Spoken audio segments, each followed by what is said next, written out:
It's going to be a fight, a war. My daughter helped me with a website called David versus Cancer. We had it all ready to go. And for 4 days, I was going to do that. And my doc, my good friend physician, his father, who's 92, is a very good friend, and had given instructions 4 days previous for me to call him. And I'd put it off. But finally I called him. And he said, "About time you called. You got a pencil?" Absolutely. 4 things. Don't panic. 2, don't struggle. Don't fight it. 3, relax. 4, accept it. It is what it is. None of us get out of this alive. Oh, thanks, Fred. But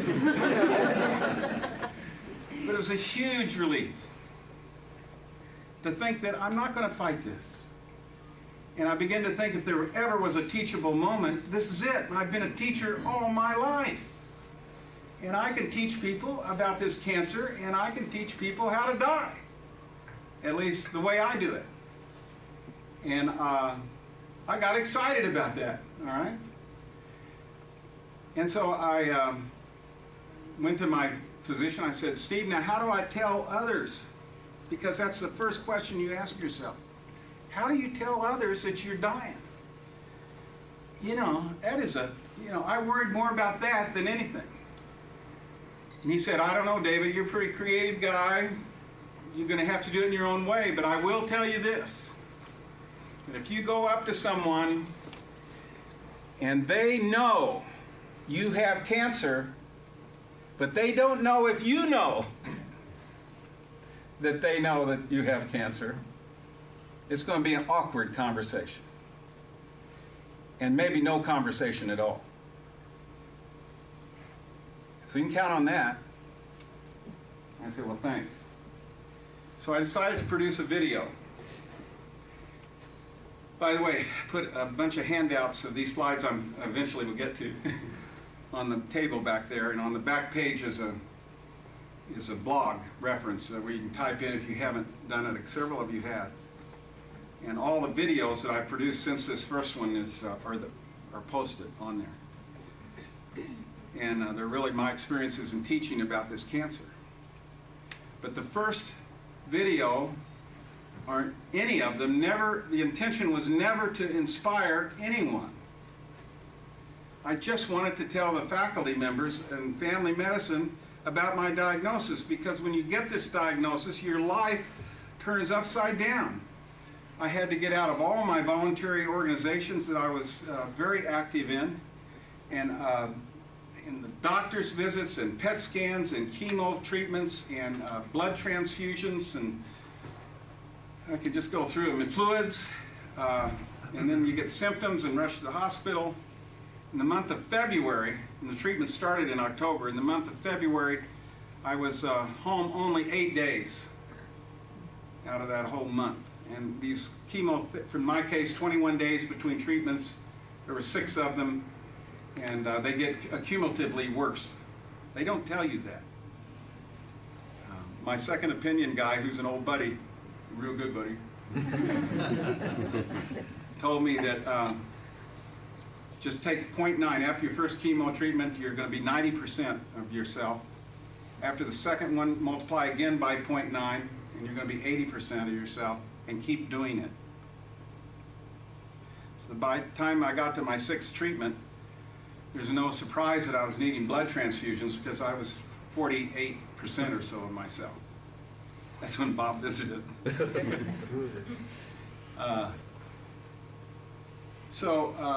I decided I needed to teach about this, and I did these videos, and I'd done 4 or 5 of them. And Associated Press reporter, before I started recording the 3rd and the 4th, no, he'd seen the 3rd one. He had seen an article that had been done by the Mizzou online newsletter and magazine, and he said, "I'd like to talk to you." It was the day after Christmas. And I had coffee with him, and he said, I want to do a story on you if that's okay. Most people aren't open and candid like you are, and they tend to withdraw and disengage and crawl into a cave, or else they are fighters and aggressively try to do everything possible to save themselves. But you're taking a little different approach. I'd like to follow you. So he followed me for 2 months. Then he wrote a story, and that went viral. It went to the Huffington Post and every major newspaper in the United States and worldwide. And so CBS contacted me, the CBS This Morning show with Charlie Rose, and they flew my wife and I to New York to film a live show, and I have a clip from it, which I'm really showing shamelessly because it's a good time. And also because it shows some clips of some of the videos that we did, and then a brief interview that, you're not on there long. Yeah. And so it tells you more, and then I'll get on with this presentation.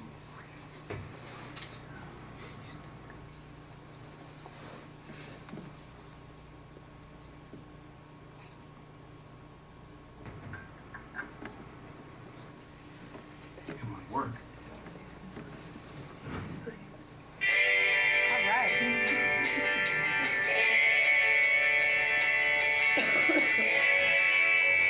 In today's Health Watch, learning how to live and how to die. A professor who has spent decades teaching others how to care for dying patients is now terminally ill.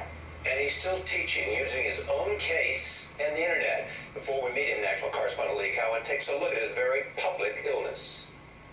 The day David Oliver got his death sentence was a day like any other, except that suddenly it meant that no day could be wasted. How long do I have? Well, we don't know. For the medical school professor at the University of Missouri, death became a teachable moment, and the web became his chalkboard. And if there was ever a time to be a good teacher, this is it. Look at that hair. First, he couldn't even pronounce the cancer that he would live with and die by. It's called nasal I'm going to have to look at this. But quickly got the hang of it. Nasopharyngeal cancer. It's behind the nose. And of all the lessons he had to offer, perhaps taking control was what made his blog so poignant. If he was going to lose his hair, it was going to be on his terms, not the cancer's. Here's looking at you. See you around. These medications. His lectures outline his cocktail of chemo, the grim side effects, and the upside of fighting through. But maybe a little nausea. It's not so bad if on the other hand you get a chance to go see your grandson play in the state championship football game in St. Louis, Missouri, which I'm going to do. It's important. You got to choose. He's somber, he's funny, but most of all, blunt. It's not curable, but it is manageable. And I could get 3 to 5 years if the chemotherapy works. 6 months if it doesn't. In the few short months of treatment, the difference is painfully obvious, especially compared to that first day. We're going to get through it, and it's going to be okay. It's going to be all right. His positive attitude is infectious and instructive. If there is an art to living, he's teaching there's an art in dying, too. For CBS This Morning, I'm Lee Cowan in Los Angeles. Professor David Oliver is with us now. Welcome. This is a very powerful story. Thank you, Charlie. It is a teachable moment. Why did you think that this was the right thing for you to do, or the imperative? Well, I didn't know at first. People that have a cancer diagnosis, one of the first decisions they have to make is, how do I tell others? And a very dear, close friend of mine who happens also to be my physician, I asked him, how am I going to tell others about this? He said, David, I don't know, but it's really awkward when people come up to you and they say, or they know that you have cancer, but they don't know if you know that they know that you have cancer. And the interaction is just really awkward. Your wife is sitting in the green room. Yes, She had to share in this. Yes, she did share in that, and I said to her, Debbie, would you videotape me for the faculty of the Family and Community Medicine Department where my academic appointment is? She said, sure. And so I did not intend to inspire anyone. I just wanted to tell them what I had. But that's exactly what you've done. And I have to say, watching this, as I watched my mother care for my father as he spent 8 years dying, you think as a child you have a sense of what both the caregiver and the patient, your parents, are going through. And yet when you hear it from your mouth and when you hear it from Debbie, it gives you a completely different sense of what's really going on. Yeah. Big surprise for me personally is that I'm not afraid to die. And I thought I would be. I'm a gerontologist, and I've studied the frail elderly all my life. And I'm not. I'm convinced it's the caregiver. It's Debbie. And it's all the caregivers out there who are the ones that really suffer. What, I mean, you've also spent your life teaching people how to deal with this, as you mentioned. What surprised you the most when you were all of a sudden on the learning end? Yeah. Well, first, I think the doctors assumed I knew a lot more than I did. And I know very little. In fact, I've tried not to read any scholarly articles about cancer because half of them are pretty scary, quite frankly. And Did your own advice hold up? yeah, it did. The healthcare team has just been great, but I've learned that them talking to each other sometimes it's fragmented, and I'm just wondering if it could be better. You said you're not afraid to die. No. Yeah, but you still must live with some fear. The fear of the unknown. I fear the last month. My wife is in hospice for many, many years, and she does end-of-life research, and she's seen the end stage of dying with cancer as far as that goes, other chronic illnesses. I don't want to leave this without this notion. The message you have for people who are discovering they have a terminal illness. I'll tell you what my 92-year-old mentor told me. This was going to be a war for me, David versus cancer, a battle. And that would have been a terrific waste of time. Instead, he said, don't panic, don't struggle, relax, and accept it. It is what it is. None of us get out of this alive. And so I, instead of wasting my time trying to battle this silent killer, I decided to, it's a time to teach. If there ever was a time to teach, this is it. So you have another purpose in your life now. I do. And there's no shortage of topics that you can do videos on, and the response from people all over the United States and 7 different countries now. What do they say? They say, I have a friend, and I didn't know about that 21-day, what happens between chemotherapy. Or I have a caregiver, and they're going through exactly what your wife's going through. Or I have cancer, and my doctor told me over the telephone, for crying out loud. And the stories just tear you apart. The people sometimes just aren't getting all the information they need about what's going on in their bodies. Good for you. Thank you. Thanks very much. Thank you very much. The University of Virginia is still shaken, remembering a promising lacrosse player.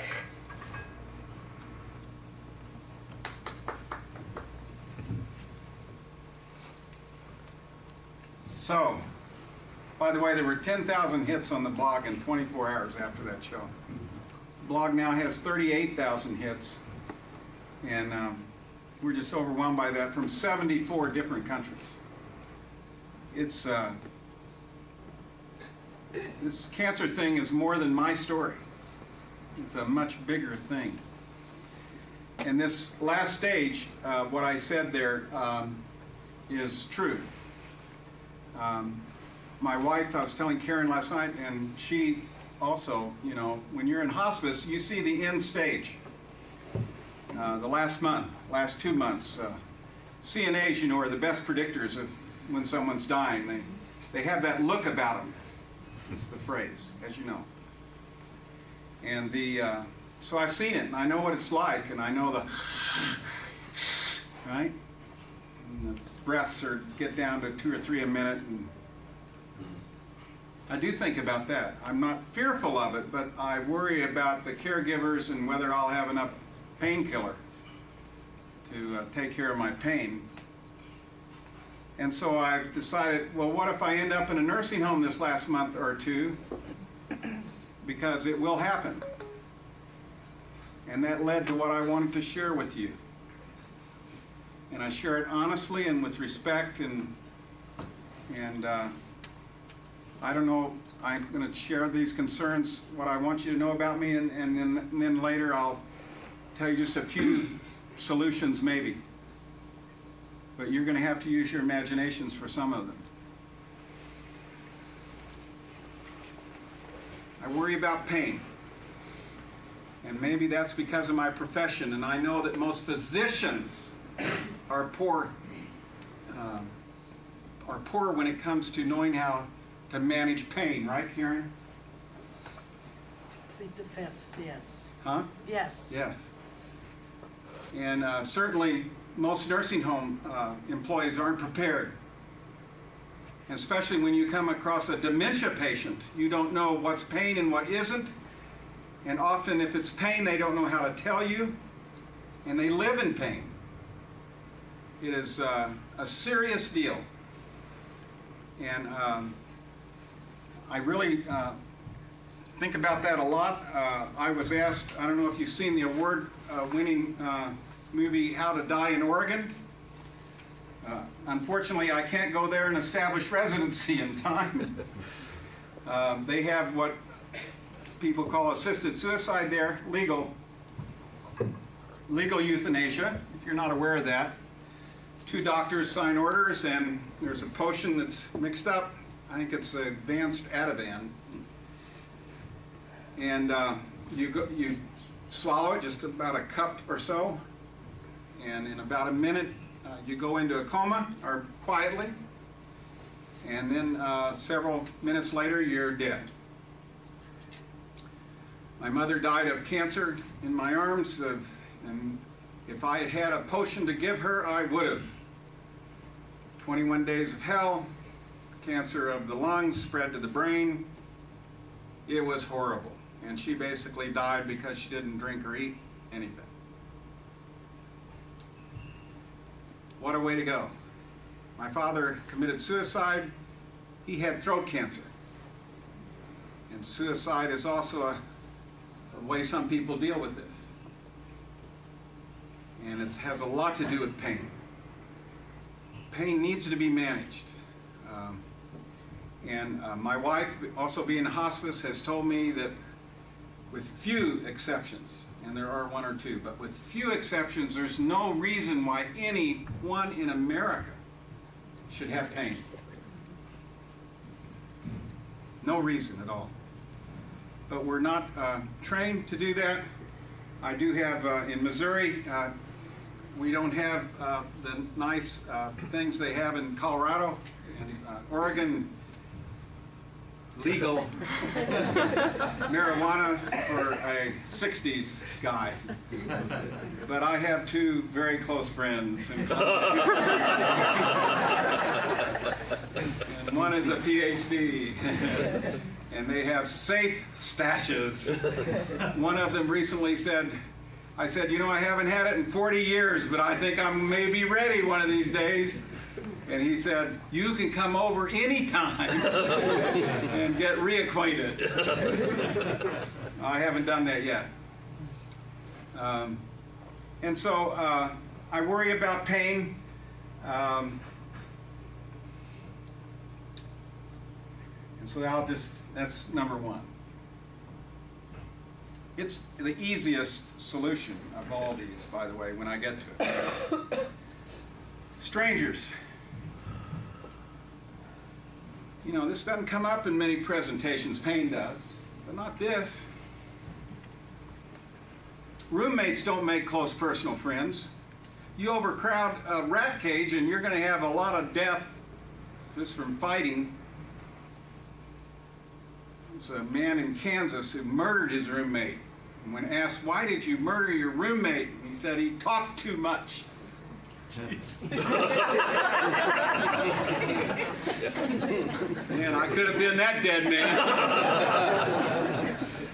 And then there was another one who told me once, said, you know, I can't wait until he dies.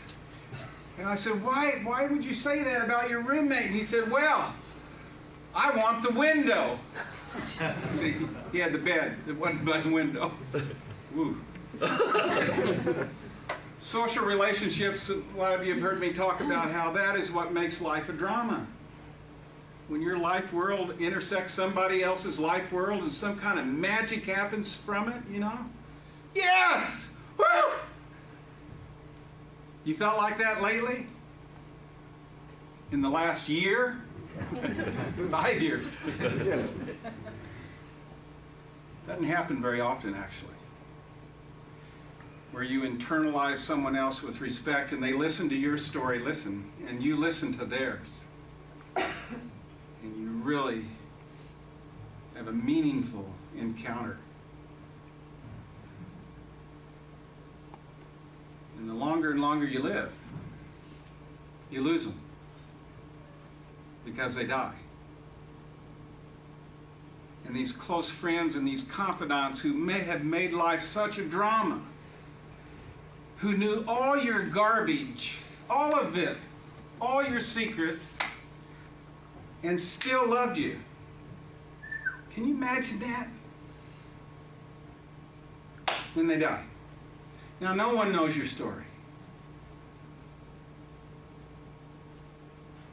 What kind of death is that? I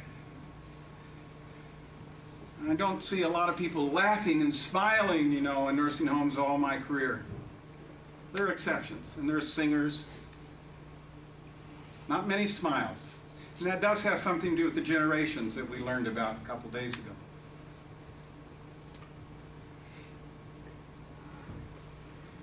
People who take themselves too seriously, by the way, make me nervous.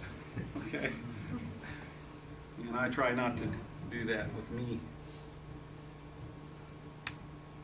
I think the silver chair presentation we had here, and families and the communication, we need to do that with friends as well.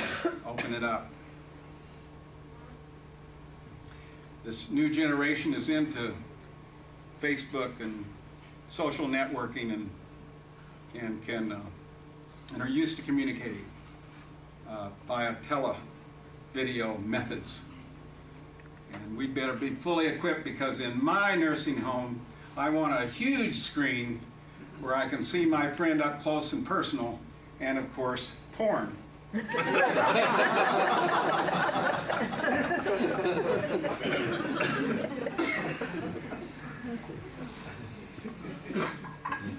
Food. Who's it? Mary? Tell us, Novak. Mary? Nyack. Nyack. Former board member, WISH. Head of what? InterServe? Not the head of. She works for. Worked for us. And what was the name of it? My Interview. Yeah, My Interview. Our research shows nationally that family members and residents up to a third have real serious complaints about the dining experience and food and collectively. It's a serious deal. I was pretty excited the other day when the cow came in and clanged the bell, and I thought, well, that could be fun and might cause a few smiles. It did me. Actually scared the hell out of me because it came out the door.